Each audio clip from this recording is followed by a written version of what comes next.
எனக்கு அன்பான நியோமேக்ஸ் மூத்த குடிமக்கள் மற்றும் இளைய குடிமக்கள் முதலீட்டாளர்கள் நலச்சங்கங்களின் உறுப்பினர்களே, நமது 15 சங்கங்களை உள்ளடக்கிய ஜாக் கூட்டமைப்பின் அங்கத்தினர்களே, உங்கள் அத்தனை பேருக்கும் சுந்தர் தியாகராஜனின் கனிவான காலை வணக்கங்கள். சுந்தர் தியாகராஜனின் கனிவான காலை வணக்கங்கள். ஏன்னா நான் எப்போவுமே பேர் சொல்லி தான் பேசுவேன். ஒரு சிலர்லாம் வீடியோ ஆடியோலாம் போடுறான், பேரே சொல்ல மாட்டான். நான் பேரை சொல்லியே பேசுகிறேன். எப்போவுமே அது என்னுடைய பழக்கம். தோழர்களே, இன்றைய நீதிமன்ற நிகழ்வானது வழக்கம் போல் காலை 10:35 தொடங்கிச்சுது.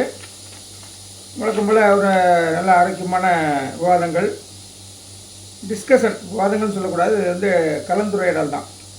அது கிட்டத்தட்ட 1 hour போச்சுங்க. எம்எஸ்சிசி தரப்பில் என்ன சொல்லியிருக்காங்கன்னா, மொத்தம் பிளாட்டுகள் ஏலத்துக்கு வந்தது 9,937. 9,937. அதில் ஏலம் போயிருக்கிறது 5,715. 5,715 பிளாட்டு சோல்ட் ஆகிருக்கு, ஏலம் போயிருக்கு. எடுத்தது எல்லாமே பாதிக்கப்பட்டவங்க தான், ஒரு 2 பேரை தவிர. இதில் 8,260 ரூபா எம்எஸ்டிசி கட்டணும் இல்லையா, அது 2,237 பேர் தான் கட்டியிருக்காங்க. 2,237 பேர் தான் கட்டியிருக்காங்க. மீதி 3,478 பேர் இன்னும் பெண்டிங் கட்ட வேண்டியிருக்கு, 8,260 ரூபா. ஸோ 3,478 பேருக்கு அவர் 10 நாள் டைம் கொடுங்கன்னு சொல்லியிருக்காரு. 10 நாள் டைம் கொடுங்க, 10 நாளைக்குள்ள அவங்க கட்டலாக்கா அதையும் ரியாக்ஷனுக்கு அடுத்த தேர்ட் ரவுண்ட் ஏலத்துக்கு கொண்டு வந்துருங்க அப்படின்னு நீதியரசர் தெளிவான ஒரு ஆர்டரை போட்டிருக்கிறார் அன்றைக்கி. அதே மாதிரி ஏற்கனவே 338 பிளாட்டை ஏற்கனவே கேன்சல் பண்ணியிருக்காங்க. இன்றைக்கும் ஒரு 4 மெமோ வந்தது. அந்த 4 மெமோவில் பார்த்திங்கன்னா பிரேமா, அகமது, செல்வராணி, அந்த 3 பேரில் மெமோ ஃபைல் பண்ணியிருக்காங்க. அதில் அதே மாதிரி தங்கையா, கஸ்தூரி, அவங்க ஒரு மெமோ போட்டிருக்காங்க. அது எதுக்குன்னா, பிளாட் நம்பர் 404, 405, 406 பெரிய குளத்தில் எடுத்த பிளாட்டில் ஒரு பிளாட்டில் கிணறு இருக்கும் போல இருக்குது, அதனால் அதுக்கு வேண்டாங்கிறாங்க. அப்புறம் மற்ற 2 பிளாட்டில் ஏதோ அளவுகள் ஏதோ வித்தியாசப்படுது, அதனால் அது வேணான்னு சொல்லியிருக்கிறாங்க. நீதியரசர் தொடர்ந்து இந்த மாதிரி அவங்க நிறைய பேர் இப்படி கேன்சல் பண்ணிட்டு போகிறாங்கங்கிறதுனால அடுத்த கட்ட ஏலம் வரும்பொழுது இந்த 25,000 ஃபைன் சொல்லியிருக்காரு இல்லையா, அதை அதிகப்படுத்துவேன்னு அவர் சொல்லியிருக்கிறாரு. ரஜினி மேடம் 118 பிளாட் நம்பர் போன இதில் தஞ்சாவூர் நினைக்கிறாரு, அது ஒரு 0 எக்ஸ்ட்ரா போட்டாங்க, அதனால் கேன்சல் பண்ண சொன்னாங்க. அது ஆர்டர் டைப் பண்ணும்பொழுது, கோர்ட் ஆர்டர் டைப் பண்ணும்போது 118 டைப் பண்ணியிருக்காங்க. அதை கரெக்ட் பண்ண முடியாது ரஜினி மேடம் கேட்டாங்க. அது நீதியரசர் ஓகேன்னு ஒத்துக்கிட்டாரு.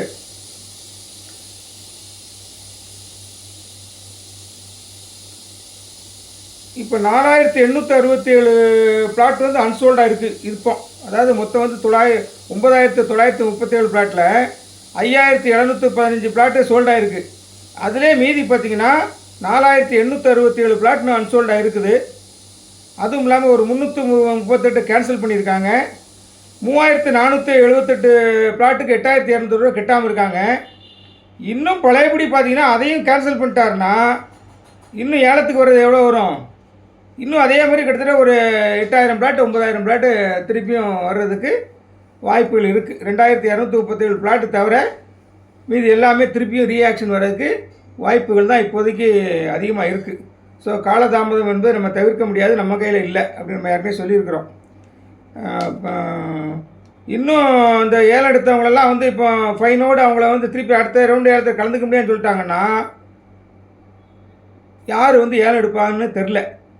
ஏன்னா நம்ம சொன்னோம், ஏலம் எடுக்கலைனாக்கா டிரான்சிட் கோர்ட்டுக்கு, ட்ரையல் கோர்ட்டுக்கு போயிடும், அப்படின்னா நமக்கு தாமதமாகும் நான் சொன்னேன். அதுக்கு மதிப்பளித்து கொஞ்சம் பேர் ஏலம் எடுத்திருக்காங்க. ஏனோ பணம் கட்ட முடியாமல் இருக்காங்க, 8,260 ரூபா. அதுக்கு நிறைய காரணிகள் இருக்குது, அதெல்லாம் நம்ம பொதுவெளியில் இப்போ பேச முடியாது. நிறைய காரணிகள் இருக்குது. ஸோ அதனால் அவங்க கட்டாமல் போயிட்டாங்கன்னா அந்த பிளாட்டையும் சேர்த்தாக்கா திருப்பியும் 8,000 பிளாட்டுக்கிட்ட திருப்பியும் ஏலத்துக்கு வர்றது மாதிரி ஒரு நிலைமை தான் இப்போதைக்கு இருக்குது தோழர்களே, தான் இருக்குது. இதுக்கு இடையில் 11 ப்ராஜெக்ட் நாங்கள் புதுசாக ஐடென்டிஃபை பண்ணியிருக்கிறோம், அதை நாங்கள் கொடுக்குறோன்னு சொல்லி அவங்க கம்பெனி தரப்பில் பேசினாங்க, லாயர் பேசினார். அதில் சில பேரல் லேண்டுகள் இருக்குது. அந்த பேரன் லேண்டுகளை வந்து நீங்கள் அப்படியே ஏலம் விடுறதுக்கு நாங்கள் அப்ஜெக்ஷன் சொல்கிறோம் அப்படிங்கிற மாதிரி அவங்க சொன்னாங்க. குறிப்பாக வந்து மதுரைக்கு பின்னாடி இருக்கக்கூடிய 38 ஏக்கர், மதுரை ஹைகோர்ட்டுக்கு பின்னாடி இருக்கக்கூடிய 38 ஏக்கர் வந்து அப்படியே ஏலம் விடக்கூடாது. யாராவது ப்ரைவேட்டு இவங்க ரியல் எஸ்டேட்காரங்க வந்து டெவலப் பண்ணி தரேன்னு சொன்னாங்க இல்லையா. ஒருத்தர் வந்தார், பரதன், ஒரு சீனியர் கவுன்சிலர் வந்தார். அந்த கவுன்சில் சொல்கிற மாதிரி நீங்கள் டெவலப் பண்ணி தான் கொடுக்கணும் அப்படிங்கிற மாதிரி நிர்வாகத்திற்கு சொன்னாங்க. நீதியரசர் வந்து அதுக்கு வந்து என்ன சொன்னார்னா, இல்லை அது வந்து டைம் ஆகும், டைம் எடுக்கும் அதுக்கு, அதனால் வந்து அப்படியே தான் விடணும் அப்படிங்கிற மாதிரி சொன்னார். அதில் வந்து சீமக்கருவேல மரம் வந்து அதிகமாக இருக்குது அப்படிங்கிற மாதிரி ஒரு தகவல் வந்தது.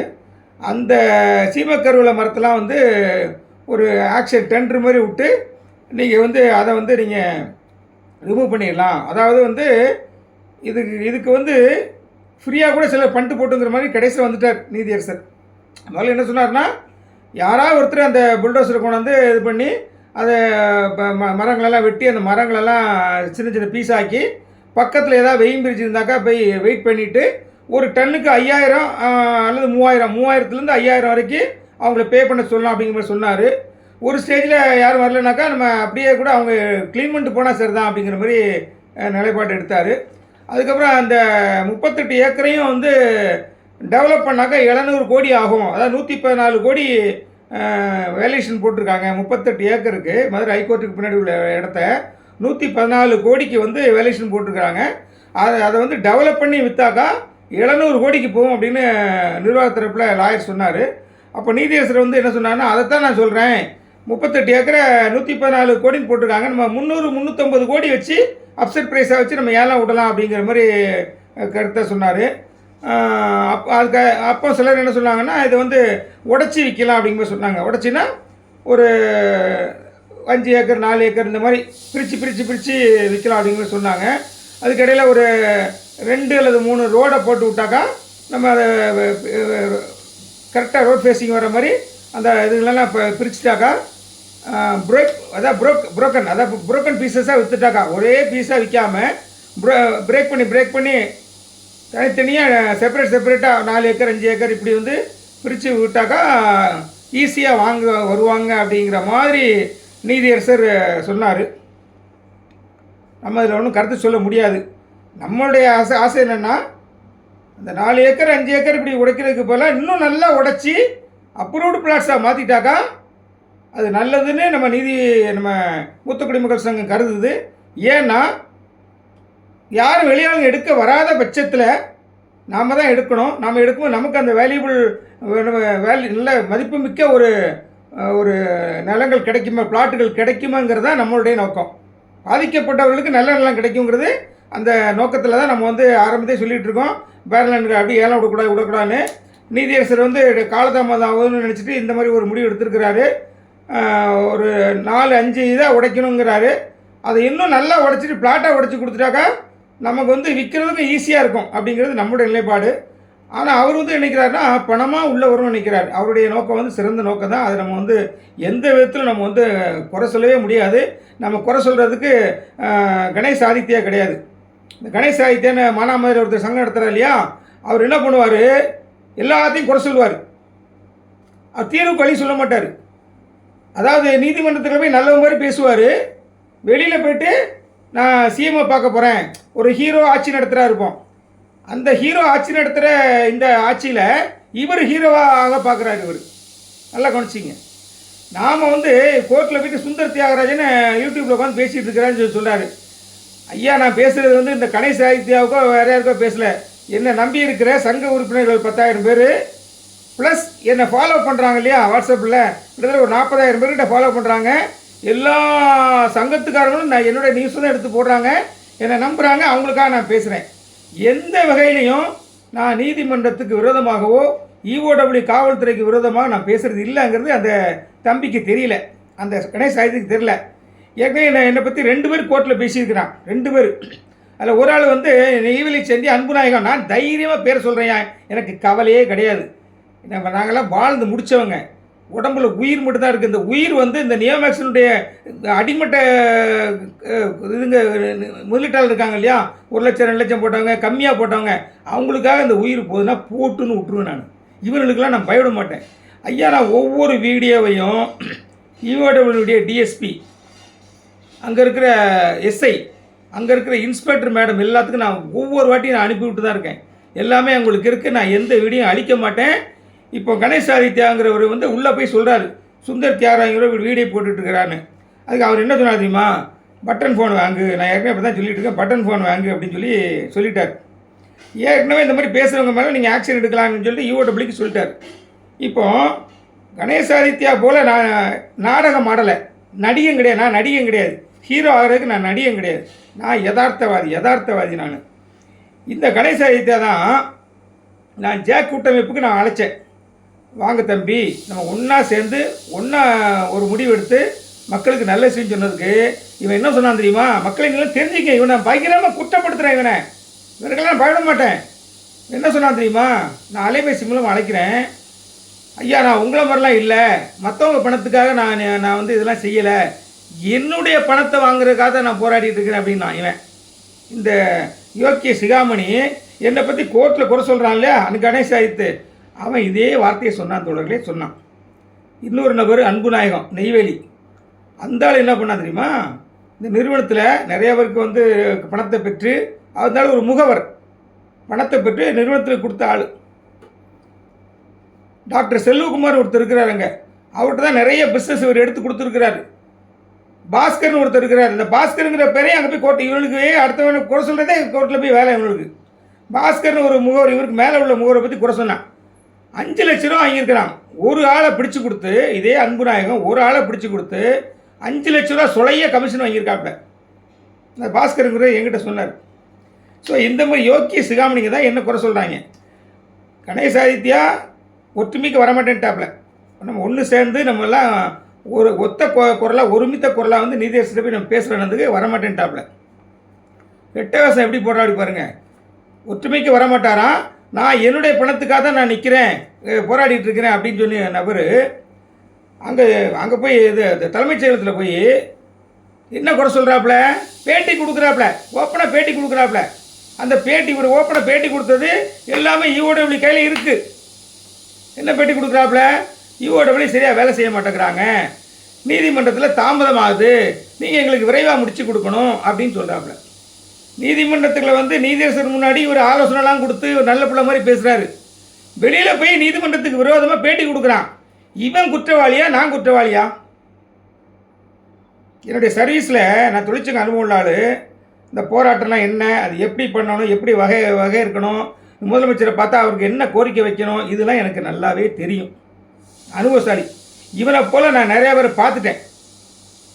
இவன் நேற்று ஒரு ஆடியோவில் பேசியிருக்கிறான், ஈஓடபிள்யூவில் பார்க்க போனாங்களாம், டிஎஸ்பியை போய் பார்க்க போனாங்களாம், என்னை பற்றி கம்ப்ளைண்ட் பண்ண போனாங்களாம். அவர் டிஎஸ்பி சொன்னாராம், அந்த ஆள் ஒரு பைத்தியக்காரன். யார்? நான் பைத்தியக்காரன் டிஎஸ்பி சொன்னார்னு நேற்று ஒரு ஆடியோ போட்டிருக்கேன். ஆடியோ என்கிட்ட இருக்குது. ஸோ அதனால் தோழர்களே, இந்த இவனுக்கு பொழப்பே இல்லைன்னா அடுத்தவங்களை குறை சொல்லணும். நான் என்ன சொல்கிறேன்னா, தீர்வுக்கு வழி சொல்லுங்கன்றேன். தீர்வுக்கு வழி சொல்லுங்கயா அப்படிங்கிறேன்.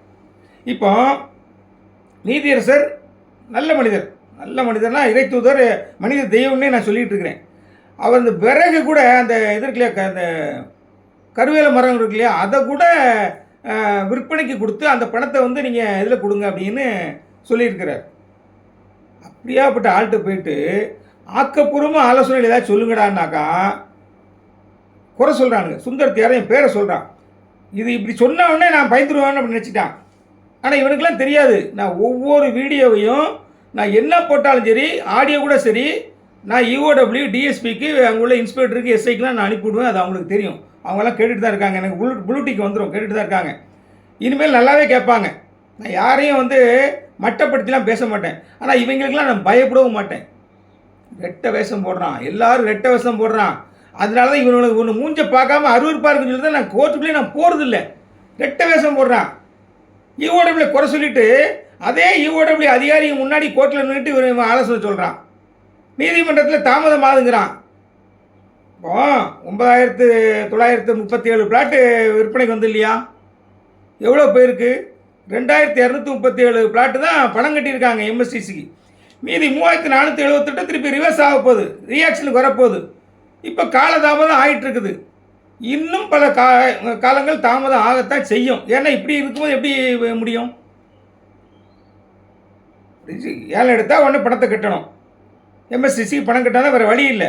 இப்போ கணக்கு கட்டலாம் திருப்பி ரிவர்ஸ் ஆகுது. இப்போ எடுத்தவங்க நிறையா வேணான்றாங்க. இந்த ஆக்ஷன்லாம் டிலே ஆகத்தான் செய்யும். இதுக்கு நீதிமன்றமோ காவல்துறையோ காரணம் அல்ல.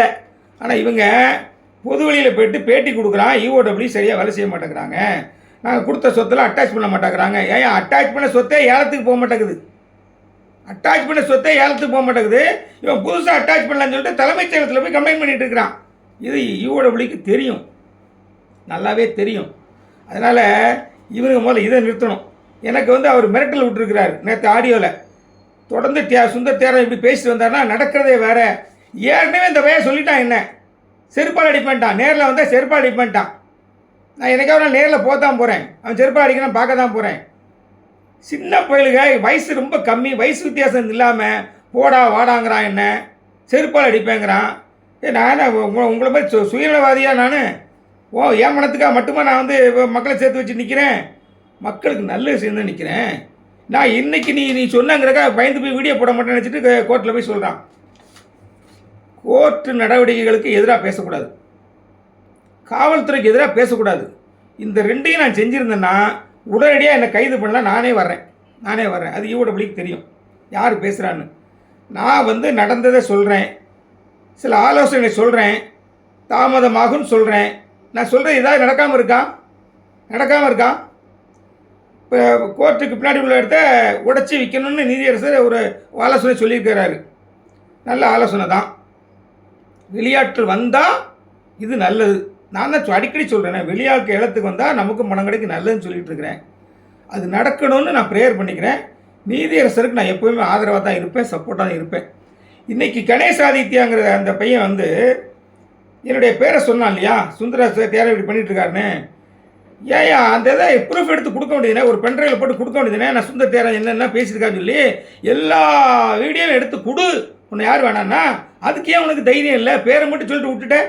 ஒரு பென்ட்ரைவில் போட்டு உனக்கு தில் இருந்தால் இந்த ஆடியோ உட்பட நீ ஒரு வீடியோ போட்டு ஒரு பென்ட்ரைவில் போட்டு நீதியரசர் கொடு. நீதியரசர் நான் பேச தப்புன்னு சொல்லட்டும், நான் என்ன தண்டனை வேணால் அனுபவிக்கிறது ரெடியாக இருக்கேன். நான் தான் சுருக்கமாக முந்தைய சொல்லிட்டேனே. ஏன் உயிரை கொடுக்க கூட தயாராக இருக்கேன். மக்களுக்கு செட்டில்மெண்ட் வந்தால் சார் தான், மக்களுக்கு தீர்வு வரணும்னு தான் சொல்லிகிட்டு இருக்கேன். என்னை உள்ளே வச்சா தீர்வு வரணும் வைங்கய்யா, தாராளம். நான் உள்ளே போகிறேன், உன் அப்பா மாதிரி நான் உள்ளே போகிறேன். உனக்கு தான் அப்பாவுக்கு வித்தியாசம் தெரியாது, சித்தப்பாவுக்கு வித்தியாசம் தெரியாது, வயசுக்கு வித்தியாசம் தெரியாது உனக்கு. போடா வாடாங்கிறது, செருப்பால் அடிப்பேங்கிறது. தோழர்களே, இவரெல்லாம் புரிஞ்சுக்கிங்க. நீங்கள் எத்தனை கோர்ட் நிகழ்வு பார்த்தீங்கன்னு தெரில. அதனால் நான் இன்றைக்கி கோர்ட் நிகழ்வு பற்றி அதிகமாக சொல்ல, இந்த டேட்டாஸ் மட்டும் சொல்லிட்டேன். இந்த அட்டாச்மெண்ட் விஷயத்தை நான் ஏன் தலையிடுறது இல்லைன்னா, அது இஓடபிள்யூடைய வேலை. அது அதிக பிரசித்தனமாக நான் நுழைய மாட்டேன்னு சொல்லிட்டேன். நம்பர் 1. இப்போ அட்டாச் பண்ணி வேல்யூ பண்ண பிளாட்டுங்களே இன்னும் ஏலத்துக்கு போக மாட்டேங்குது. இன்னும் ஏன் தாவுறீங்கன்னு கேட்குறேன். இன்னும் ஏன் தாவிட்டு இருக்கிறீங்க? முதல்ல இதை கான்சன்ட்ரேட் பண்ணுங்கள். பொதுமக்களை எடுக்க சொல்லுங்கள், இல்லை விக்டிம்ஸை எடுக்க சொல்லுங்கள். விக்டிம்ஸை எடுக்காதங்கிறான் இந்த குரூப், இந்த பஜனை கோஷ்டி எடுக்காதங்கிறான். ஒரு காலதாமதமாகன்னு சொல்லிட்டு அங்கே போய் பேட்டி கொடுக்குறான். என்னங்க நியாயம் இது? என்ன நியாயம் இது? இந்த சுந்தர தேவர் என்னைக்காவது ஒரு நாள் பண்ணியிருக்கலாம்? இஓடபிள்யூக்கு விரோதமாகவோ நீதிமன்றத்துக்கு விரோதமாக என்றைக்கே நான் பேசியிருக்கேனா? இனிமேலும் பேச மாட்டேன், எப்பவுமே பேச மாட்டேன். மக்களுக்காக பேசுவேன், தொடர்ந்து பேசுவேன், தைரியமாக பேசுவேன். நன்றி தோழர்களே, நன்றி.